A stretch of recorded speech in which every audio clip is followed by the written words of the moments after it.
یہ تاریخ میں لکھا ہوا بہانہ کر کے تو نہیں شامل ہوئے، نہیں میٹنگ کی. کلیئرلی ظاہر ہے کہ پولائٹلی ڈکلائن کیا ان کی دونوں تجویز کو، اور اپنا موقف جو انہوں نے لارڈ ماؤنٹ بیٹن کو دیا کہ میری ریاست جو ہے ایک کثیر المذہبی ریاست ہے، یہاں کوئی بھی فیصلہ جو ہے وہ میں یونیلیٹرلی یا اپنے اختیارات کا استعمال کر کے نہیں کر سکتا، تا وقت کہ میں کوئی کنسنسس نہ بلڈ کروں، اور جو جتنے بھی سٹیک ہولڈرز ہیں،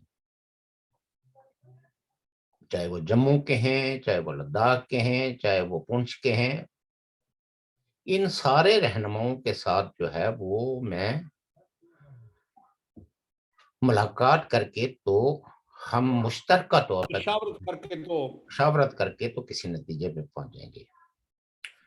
کرنل حسن جو 6 بٹالینز کے کپتان تھے، انہوں نے بھی اپنی کتاب زنجیر سے شمشیر یا شمشیر سے زنجیر، زنجیر سے شمشیر، جی زنجیر سے شمشیر، وہ اس وقت جو ہے وہ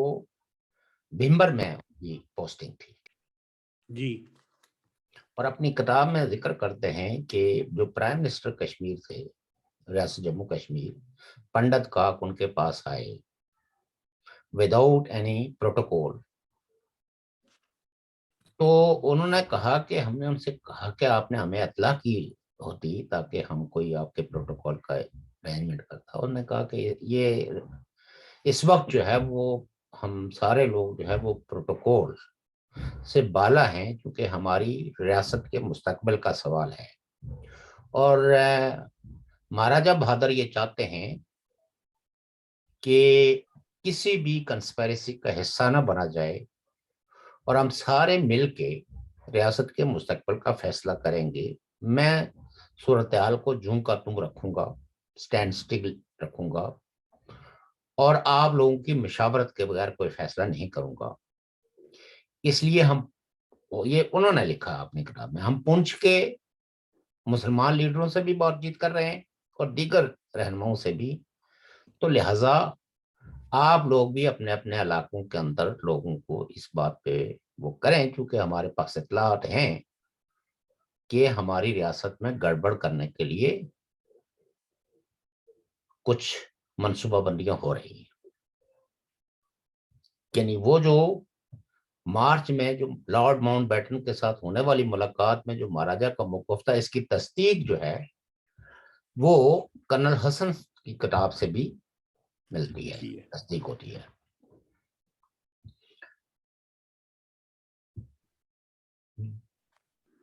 اس وقت تک جو خیبر پختونخوا ہے، جو اس وقت صوبہ سرحد کہلاتا تھا، اس کا گورنر جو ہے وہ ایک برٹشر تھا. جی جب اس کو کنسلٹ کیا گیا تو اس نے انکار کیا کہ میں کسی طرح کی بھی ایسی کسی سازش کا حصہ بننے کے لیے تیار نہیں ہوں، اور نہ ہی میں کوئی جتھے تیار کروں گا. تو ان کی خدمات واپس لے کے تو جارج کننگھم کو دی گئی، گورنر سرحد بنایا گیا. اور گورنر سرحد بننے جس وقت وہ آئے تو گورنر کا ایک پروٹوکول ہوتا تھا کہ اس کو ریسیو کرنے کے لیے چیف سیکرٹری بھی اور جو چیف منسٹر ہوتا تھا وہ بھی آتے تھے. تو جب چیف سیکرٹری ان کو جہاز سے نیچے اتارنے کے لیے گئے تو سب سے پہلا سوال جو جارج کننگھم نے ان سے کیا کہ کیا ڈاکٹر خان بھی آئے ہیں؟ تو انہوں نے کہا وہ بھی باہر آپ کا انتظار کر رہے ہیں. تو وہیں جہاز میں بیٹھ کے تو انہوں نے وہ لیٹر تھما دیا جس میں ڈاکٹر خان کی حکومت کے خاتمے کا تھا. انہوں نے کہا کہ یہ جا کے ان کو دے دیں. اسی لیے بعض نقاد کہتے ہیں کہ جناح صاحب کی اتھارٹی اسی وقت ایروڈ ہو گئی تھی، اور وہ ایک الیکٹڈ ڈیموکریٹک گورنمنٹ کو بچانے میں ناکام ہوئے کہ ایک گورنر نے، ایک برٹشر نے جب ان کی حکومت کو برخاست کیا گیا تو جناح صاحب نے اس پہ کوئی احتجاج نہ کیا. احتجاج کیا، مطلب یہ ہے کہ انہوں نے کچھ بھی نہیں کیا. خیر یہ تو 47 پاکستان بننے سے پہلے کی. نہیں، پاکستان بن گیا تھا،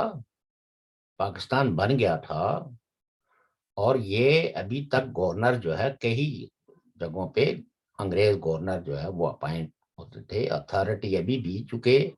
آپ کو پتہ ہی ہے کہ جناح صاحب نے جو حلف اٹھایا تھا تو اس حلف میں بھی تاج برطانیہ کے ساتھ جو ہے وہ اپنی وفاداری کا تھا. اب چونکہ ہم اس وقت دائیں بائیں، ہمارا چونکہ جو آپ نے کوسچن کیا، وہ میں نے ویسے کہ مارچ اور پھر تو اگست. مارچ تو وہ تو ابھی پاکستان تو اب پرنسپلی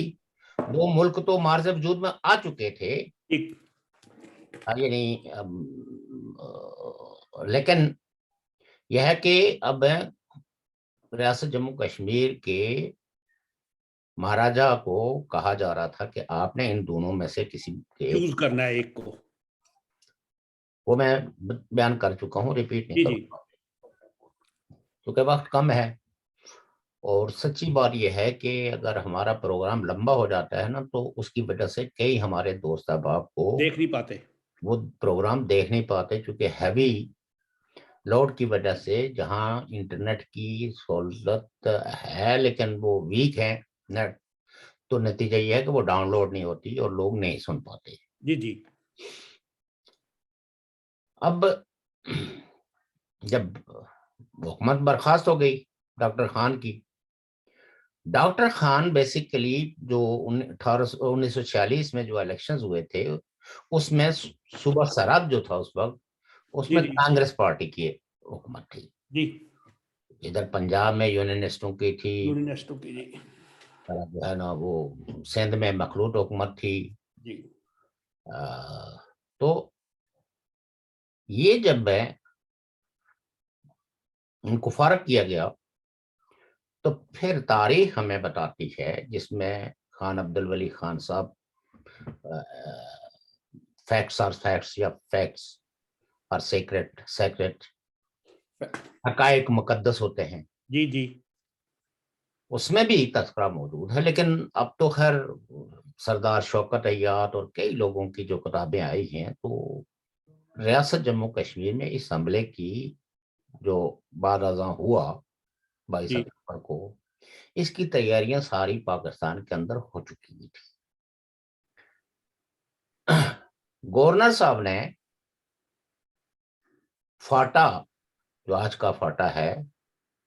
یہاں کے جتنے بھی ٹرائبل چیفز تھے، چاہے وہ آفریدی تھے، چاہے وہ وزیری تھے، چاہے وہ مسعودی تھے، ان سب کو بلایا اور ان کے ساتھ ایک معاہدہ کیا. اور پولیٹیکل گروپس میں سے پیر آف منکی شریف، جن کا اثر سوکھ تھا اس ایریے میں، میجر خورشید انور جو مسلم لیگ نیشنل گارڈ کے پریزیڈنٹ تھے، وہ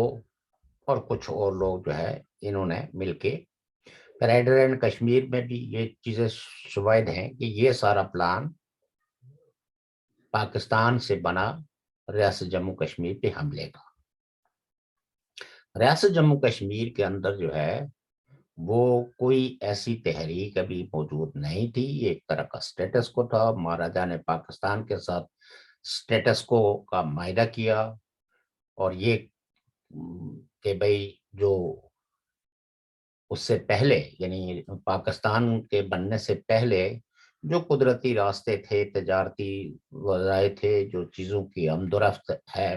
وہ اسی طرح جاری رہے گی، اور ہم ایک دوسرے کے معاملات میں مداخلت اور یہ وہ تو پڑھا جا سکتا ہے اسٹینڈ اسٹل ایگریمنٹ کے کیا کنٹینٹس تھے. اور اسی طریقے سے مہاراجا نے ہندوستان کو بھی وہ سیم ڈاکومنٹس بھیجا. ہندوستان نے بھی پرنسپلی ایگری کیا، لیکن انہوں نے کہا کہ ہم اس وقت بہت دیگر معاملوں میں الجھے ہوئے ہیں، تو لیٹلی ہم اس پہ نیگوسیشن کریں گے اور ہم اس پہ یعنی دستخط نہیں کیے لیکن پیغام بھیجا کہ ہم آپ کے اس ڈاکومنٹ سے پرنسپلی ایگری کرتے ہیں. اب